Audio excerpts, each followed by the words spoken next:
I used to walk around and say I don't judge anyone except Christians. I remember a magistrate saying, "You're not listening to anything we're trying to do, you're going to prison, son." People are mysterious and also infinitely valuable in that way. Then they tell you you'll probably be dead within 27 months. From the Centre for Public Christianity, you're listening to Life and Faith. I'm Justine Toe. And I'm Natasha Moore. Sometimes it's as if I'm not here at all. Is that what it feels like to be one with God? No one has ever asked me how it feels. That's a short grab from the film Mary Magdalene. It's made by Garth Davis, who also directed Lion. And Mary Magdalene stars Rooney Mara as Mary and Joaquin Phoenix as Jesus. Oh, you say his name so well. I never know how to say it. It's the confidence. You just got to go forth with it. I believe you. Now, the film relates Mary's perspective on the events of Jesus' public ministry, his crucifixion and resurrection. Yeah, and it was really refreshing, actually. We both saw this film, to see these events from a woman's point of view, and one that also offers much more of a personal take on their relationship. You get a sense of that, I think, in that clip. I got to say, I love that conversation that they have. And without giving anything away, they continue having that conversation right at the end of the film. And at that point, the film's made this really compelling case that Mary's faith in Jesus is actually really liberating for her. I find that a really provocative thought in our age today that is wary of all kinds of authority, but especially religious authority. But yet in the film, it makes complete narrative sense that she would do that. And it's really beautiful and affecting. And let me be clear, this is not a Christian film in any way, shape or form, apart from its subject matter. So that's quite powerful. Yeah, it's a really beautiful film visually, but also I think relationally. I mean, there's lots of just time where they're kind of relating to one another without words particularly, lots of silence, lots of, gazing and so on in a non-romantic way. But, just a sense of Jesus valuing her and valuing everyone he meets, actually. Yeah, and taking her seriously, and not just her, but a whole bunch of women who we get the sense weren't really taken that seriously in some ways in that time. But of course, the really big thing we want to know when it comes to films like this is how much is based on historical fact and how much is creative license. So Natasha, you took part in a Q&A for this film. What do we know about Mary Magdalene from the Gospels? Well, we don't know loads and loads. She does appear in all four of the Gospels, these biographies that we have of Jesus' life. And the main part that she plays, we see her at the cross. She's there at the end when all the disciples have kind of fled, almost all of them, in fear. All the men, She's right? there at the cross, and she's the first or one of the first witnesses to the resurrection.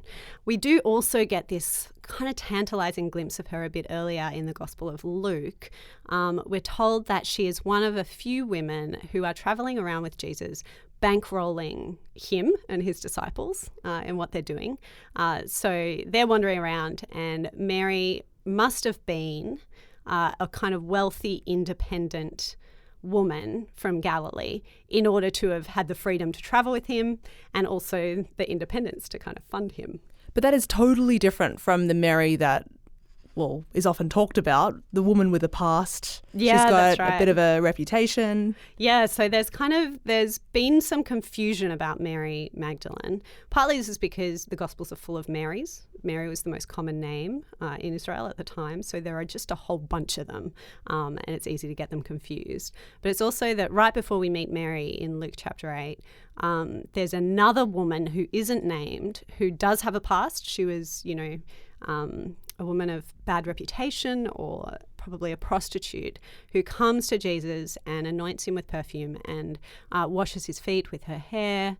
And she, at some point, and particularly in the 6th century, by this particular pope, she gets conflated with Mary Magdalene. And so, we even use the word Magdalene throughout, kind of the 18th, 19th centuries in particular, to mean like a reformed woman or a fallen woman as a prostitute. But that is actually just a mistake. She was actually a wealthy, respectable woman who, was really, really important in Jesus' story.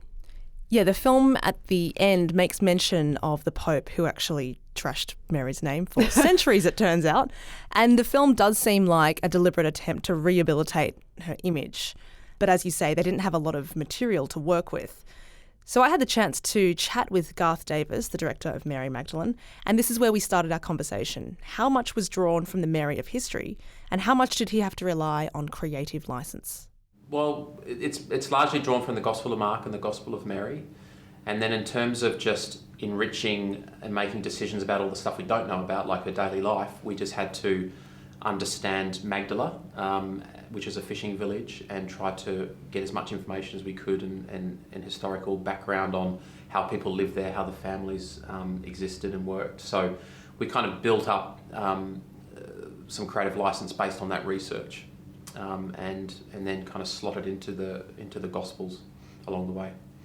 The story that you tell doesn't go down the Dan Brown line that Jesus and Mary were married. Can you tell us more about why you decided not to do that? It's a popular choice. Yeah, I think one of the things is interesting is like when people try to create a different dialogue for Mary, it's another sexualized dialogue. Suddenly she's the lover of Jesus. So I don't know if that's helpful or not. When really, I think we just wanted to celebrate Mary as a spiritual figure in her own right. The film does navigate a very intimate relationship that she has with Jesus, and obviously an immense love she has for him, both as a human being and as as a divine person. So, you do feel that we could go down that path at certain points, but ultimately, what these two do together is far more profound than a marriage or a relationship. It's something far greater. Yeah, well, on behalf of viewers, thank you. It's nice that a woman's not just seen as a love interest, but as a person in her own right. Well, exactly. What do you make of the way that Jesus engages with women, both the Jesus that you portray and also the Jesus of history? Well, I think for his message to resonate, I think it has to encompass all people, regardless of gender. We're all children of light, or children of God, as he might say. So I think that, what's really interesting about the film is you never see Jesus differentiate through gender at any point, which is, a tricky thing to do. But we made sure that happened, and it's really how other people, project their own ideas of how people should be behaving, I find kind of fascinating. But I think Jesus just saw people as people, and he connected to them on a very human level. And that's what I love about this movie. It celebrates what it is to be a human being. I thought that was especially powerful because Jesus in the movie treats women as people in their own right rather than how that culture... Yeah, because if you were different, or if you had an opinion, or if you didn't toe the line, often women were called, they were demonic, they were possessed. And I think what was very special about this film is that Jesus was the first person that actually saw Mary for who she was and acknowledged it and said, who you are is amazing, and you are already in light. All you need is to have the courage to follow what's in your heart. Where everyone else around Mary, even though they loved her and supported her, thought there was something wrong with her, and that she couldn't kind of fall into the customs of the time. So Jesus was the person that gave her the courage to kind of leave and follow her calling. It's very interesting to watch this film in a time of Me Too. Mm-hmm. What do you think the film has to contribute to the conversation, both to women and to men?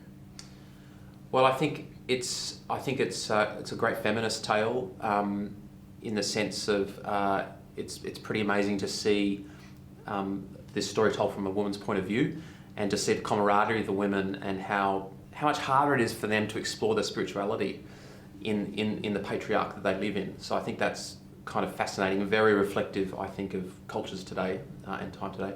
But also what's great, I think, and inspiring is that we can all be very inclusive of women and men, and I think we should just see ourselves as human beings and celebrate that we have the capacity to work together. And so I think it's very timely and a very positive message. You're listening to Life and Faith from the Centre for Public Christianity. While he wouldn't consider himself a religious person, Garth Davis, the director of Mary Magdalene, has a deep interest in spirituality, and shooting the film, as he tells it, offered plenty of opportunities to explore that. Your family says you grapple with the demon. If there's a demon in me, it's always been there. There are no demons here.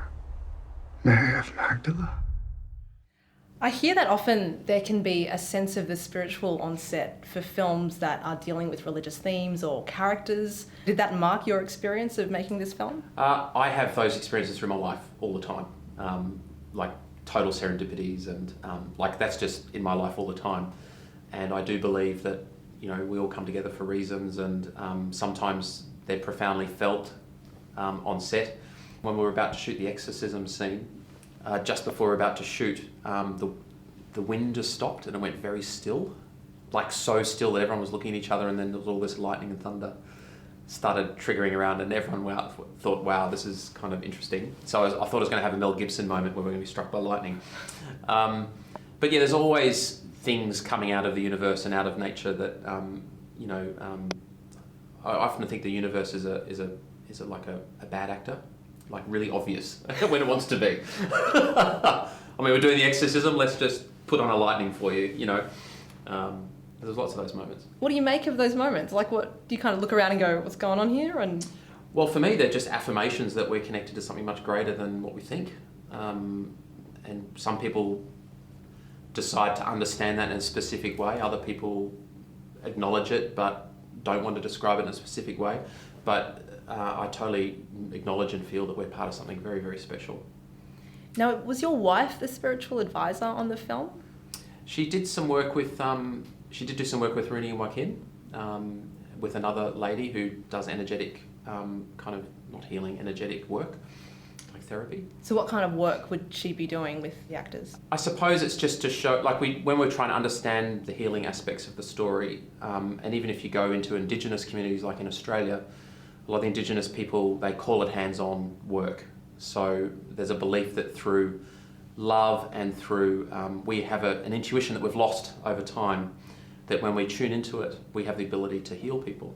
And, you know, so we were drawing on those real life avenues to try and see if these guys could maybe find some sort of connection to that or offer that up. And it yielded results then?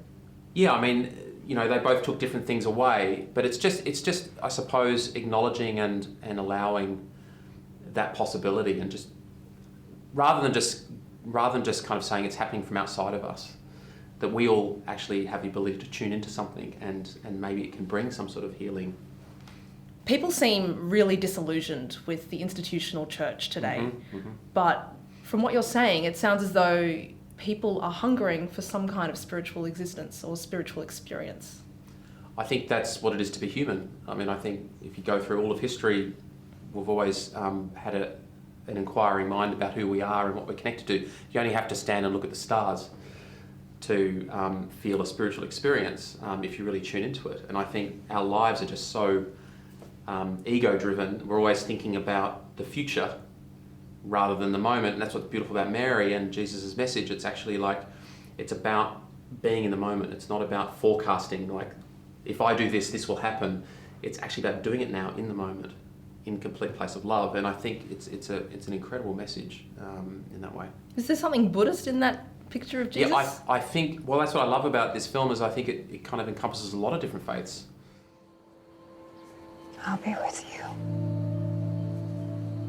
I won't leave. You are my witness. What's it like for you as a director to imagine your way into Mary's spiritual journey so you can depict it compellingly, you know, even if you don't share those beliefs that she had? Well, I mean, I think all the characters act from a place of love, and I suppose you just have to try and surrender to the character and see what comes to you, you know, when you're in that place. I mean, I suppose that's what it is to be an artist. You get this inspiration and intuition from places you don't know where you get it from. It's just, I don't know, it's part of being an artist, I suppose.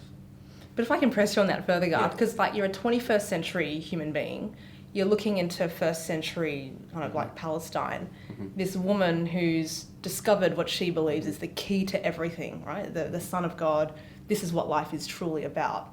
Like, she's making some bold claims as to who Jesus is. Like, are you drawn into that journey as well, even if you don't share those beliefs, or is it like... Well, no, I'm drawn in, I suppose I'm drawn into the idea of feeling like there's more to life than what we have, and feeling like we're not in tune with it. So with Mary, I can completely relate to her in a sense that, you know, the battle between flesh and spirit, you know, like how do you find a language between those two things? And I think she really felt a spiritual connection to God or to whatever you want to call it. And, you know, just found it, she couldn't express it. She couldn't find a way. So I can relate. I think a lot of people can relate to that. You know, they go through their life in jobs and maybe not even having any time to inquire about their own spirituality. So I think she's very relatable. Do you find Mary's experience of faith in Jesus somewhat attractive? Like, are you compelled by Jesus in any particular way? Yeah. I mean, when I read the Gospel of Mary and went into the Gospel of Mark and read this script, I was completely moved by Jesus. Absolutely. In what way? Well, just, I mean, that whole idea of unconditional love, I mean, that's how I live my life. And they're all the themes that I'm interested in. Like Lion, I think, was a story about that. Like, a home is not your biological background, it's about the unconditional love you give someone. And also, I believe that, not to get weird, but I do believe miracles can come from that. You know, I do believe Lion was a miracle purely born out of their complete faith and love they had for that boy, you know, and I think that engineered the universe to make it all happen. So that's a private belief that I have. So, I mean, Jesus for me was someone that was acknowledging a very similar kind of set of themes. So yeah, I really connected to it. But as far as the traditional claim that Jesus is the Son of God? I don't really have an opinion on it, to be honest, but I totally believe that he was both human and divine, and I think that, you know, I really connect to his spiritual messages, absolutely. We're women. Our lives are not our own. Your spirit's your own. And you alone answer for that. And your spirit is precious to God. I'm getting a lot of pretty major reactions from women, you know, very moved by it, in ways that they can't, like, that takes them a while to even talk after the film. Maybe there's a deep celebration of their beautiful spirit and obviously in this case, their contribution. I think also there's a sense of, you know, what would the world be like if we did embrace Mary? And I think that example goes across a lot of historical elements. I mean, the world would be a very different place if she was accepted. So I think it's a complicated response. And there's people who are not religious at all who love the film as well, and you know, really are moved by that sense of unconditional love as well. From the Centre for Public Christianity, you've been listening to Life and Faith with Justine Toe and Natasha Moore. Mary Magdalene is in cinemas now. Well, if you're listening to this episode when it's released and not months from now, in which case you can maybe get it on DVD. Do people still do DVDs? I don't know. Try iTunes. For more interviews on Life and Faith, head to our website, publicchristianity.org, or subscribe to our podcast wherever you get your podcasts. Just type Life and Faith in the search box to find us. And don't forget to leave us a rating or review if you're listening on Apple Podcasts, because it helps people discover our show. Next week. What kind of country is it that we live in when you can't tell a child why his father was killed because you didn't want him to grow up hating white people?